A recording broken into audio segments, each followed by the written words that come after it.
Live news, खबर तो पक्की है।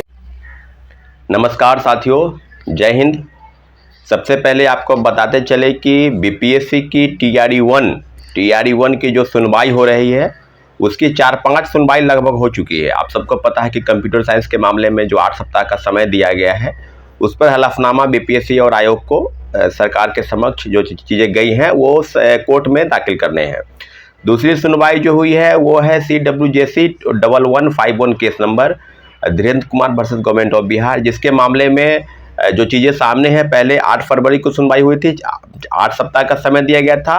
फिर 5 अप्रैल को सुनवाई हुई है और अभी 2 सप्ताह का, यानी 14 दिन के बाद 14 दिन के अंदर उनको कोर्ट में हलफनामा आपको देना है कि आपने पूरक परिणाम के खिलाफ में, यानी पूरक परिणाम को चैलेंज करते हुए जो याचिका दायर की गई है, सब मामलों की सुनवाई हुई। और इसके जो लॉयर है YB गिरी, कल कई प्रेस चैनलों को उन्होंने बाइट दिया है वो, और कह रहे थे, उनके बाइट को अगर आप देखेंगे समझेंगे तो वो स्पष्ट तौर पर कह रहे थे कि ये छात्रों अभ्यर्थियों ने जो मिनिमम कट ऑफ को पार कर लिया है और किसी कारणवश अगर सीटें खाली रख दी गई है और सीटों को बचाया गया है तो ये सब मामला जो है सप्लीमेंट्री रिजल्ट का आता है और सप्लीमेंट्री रिजल्ट पर इनका अधिकार है। परंतु माननीय उच्च न्यायालय का फैसला जब तक नहीं आ जाता है तब तक हम आप कोई भी, चाहे वो लॉयर हो, चाहे वो शिक्षक अभ्यर्थी हो, चाहे किसी भी प्रकार से जो मानसिकता बना कर रखे हैं कि हम ये होने नहीं देंगे या हम करवा लेंगे या जो भी चीज़ें आदि, तो माननीय उच्च न्यायालय के फैसले पर हम सबको भरोसा है और निश्चित रूप से माननीय उच्च न्यायालय छात्रों अभ्यर्थियों के हक में फैसले देते हुए पूरक परिणाम TRE 1 में जो याचिका पूरक परिणाम के खिलाफ में जो याचिका दायर की गई है, सब मामलों की सुनवाई करते हुए निश्चित रूप से वह फैसला आपने सुनाएगा आने वाले समय में। आपको बताते चले कि TRE 1 से लेकर जो मामला TRE 2 तक बढ़ा है, आप सबको पता है कि बीपीएससी ने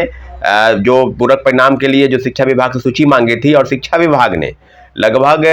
3 जनवरी को, जहां तक मुझे याद है कि 14,700 पदों पर सिर्फ मल्टीपल रिजल्ट, अगर एक कैंडिडेट कहीं 1 to 5 में उसका सिलेक्शन होता है या 6 to 8 में होता है या अन्य जगहों पर हो जाता है, तो कहीं ना कहीं वो एक जगह, अगर चारों जगह से वो परीक्षा को पास है और कहीं एक जगह ज्वाइन करता है तो वो तीनों सीट को खाली रखता है। तो इस सब पर मल्टीपल रिजल्ट जो बना वो 14,700 पदों की सूची मल्टीपल रिजल्ट के लिए बीपीएससी को भेजी गई थी। और बीपीएससी के पूर्व चेयरमैन अतुल प्रसाद ने इनको ट्वीट भी किया कि हम तैयारी कर रहे हैं, सप्लीमेंट्री रिजल्ट जो है उसको निकालने की तैयारी कर रहे हैं।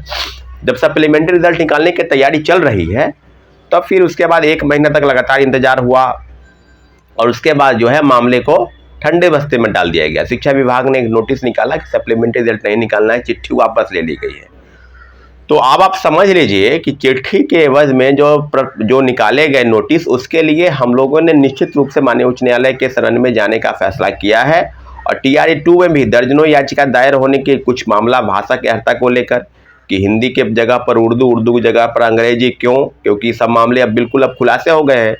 तीसरे फेज की बहाली में जो भंडाफोड़ हुआ कि प्रश्न पत्र मुहैया कराया गया, तो सिर्फ GS के प्रश्न पत्र मुहैया कराए गए, लोगों को रटवाया गया, पहले ही परीक्षा के शुरू होने के 1 दिन पहले ही दिया गया। तो शायद हिंदी का प्रश्न पत्र, उर्दू का प्रश्न पत्र, अंग्रेजी का प्रश्न पत्र नहीं दिया गया होगा, तो हो सके मिनिमम कट ऑफ को पार नहीं कर लाते वो लोग तो फेल कर जाते हिंदी वाले पेपर में भाषा अर्हता को, तो भाषा अर्हता को समाप्त कर दिया गया। और अतुल प्रसाद जी का ट्वीट था कि शिक्षक बनने के लिए भाषा का जानकार होना जरूरी है। TRE 1 में जरूरी था, TRE 2 में जरूरी नहीं था। ये लोग जो खेल के बीच में जो नियम बदले हैं वो सारे नियम इस ताक पर रख दिए गए कि सरकार की बहाली बिल्कुल भ्रष्टाचार के लिए, बिल्कुल पैसा उगाही के लिए, और जिस प्रकार से खेल TRE 1 और TRE 2 दोनों में हुआ उस सारे मामलों का पर्दाफाश तीसरे फेज की बहाली में हो गई है। लेकिन हम लोग आर्थिक अपराध इकाई के कई मामलों पर हम लोग संज्ञान अगर देखते हैं तो उन्होंने उद्भेदन किया है, चाहे सिपाही भर्ती हो, चाहे बीपीएससी 67वीं पेपर लीक कांड हो। लेकिन ये जो अभी शिक्षक बहाली के पेपर लीक कांड है, आर्थिक अपराध इकाई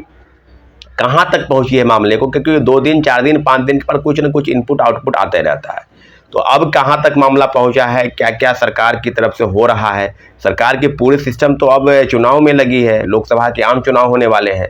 तो हम लोगों का जो कर्तव्य बनता है कि दूसरे फेज की बहाली में सप्लीमेंट्री रिजल्ट को लेकर इसके पहले भी 3 बैठक हो चुकी है, यानी याचिका दायर करनी है। 14,700 पदों के लिए सूची भेजकर रोक देना, इन सारे के लिए जो चैलेंज होगा पूरक परिणाम को लेकर उसमें है कि आपने 92-93 हज़ार लोगों को नौकरी दी, उसमें से भी लगभग 12-13 हज़ार नियोजित शिक्षक हैं। तो फिर आपने 1,20,000 की जो बहाली निकाली उसमें मिनिमम कट ऑफ को पार कर लेना, एज रिलैक्सेशन के मामले में एज जो है उसको बैरियर बताना, तो कई चीज़ें हैं जिसको लेकर सरकार गंभीर नहीं थी, तो माननीय उच्च न्यायालय जाने का फैसला हुआ, चाहे वो TRE-1 में है और TRE-2 की जो याचिका है उसकी तैयारी चल रही है और लगभग तैयारी पूरी है। कुछ लोग पिटिशनर बनना चाहते हैं, नहीं बनना चाहते, सब मामलों पर आपको पता है कि इसके पहले भी 3-3 बैठक हो। अगर किसी को बनना है पिटिशनर तो आप नंबर पर कॉल करें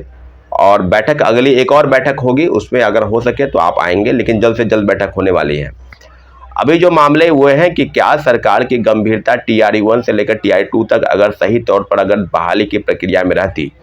तो कोर्ट जाने की कोई ज़रूरत नहीं थी। मुझे लगता है कि सरकार अब इस मामलों को बिल्कुल अब नहीं सुनना चाहती है, चाहे अब पहले महागठबंधन के नेता हों, चाहे आज जो है NDA के 2 प्रमुख नेता, चाहे सुशील मोदी की बात करें, चाहे विजय सिन्हा की बात करें, चाहे सम्राट चौधरी की बात करें, चाहे अन्य प्रवक्ता या जो विधायक या सांसद हैं, कोई बात को सुनने वाला नहीं है। अब सब लोग आप भी बात को मान के चलिए कि अब हम लोगों की पूरी जो कवायद है वो माननीय उच्च न्यायालय के फैसले पर टिकी है। TRE-1 में भी निश्चित रूप से फैसला छात्र हित में आएगा और TRE-2 में भी जो याचिका दायर होगी हूबहू TRE-1 की तरह ही फैसला आएगा। इसलिए जितने भी शिक्षक अभ्यर्थी मेरी बातों को सुन रहे हैं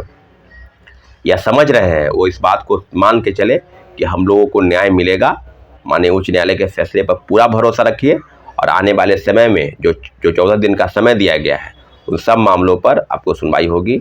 और कई ऐसे मामले हैं जिसकी सुनवाई अभी होनी बाकी है। इसलिए इंतजार करें TRE-1 के विद्यार्थी और TRE-2 में भी जो याचिका दायर होने वाली है, लगभग तैयारी पूरी हो चुकी है, उन सब मामलों पर सुनवाई होगी। ठीक है साथियों, जय हिंद।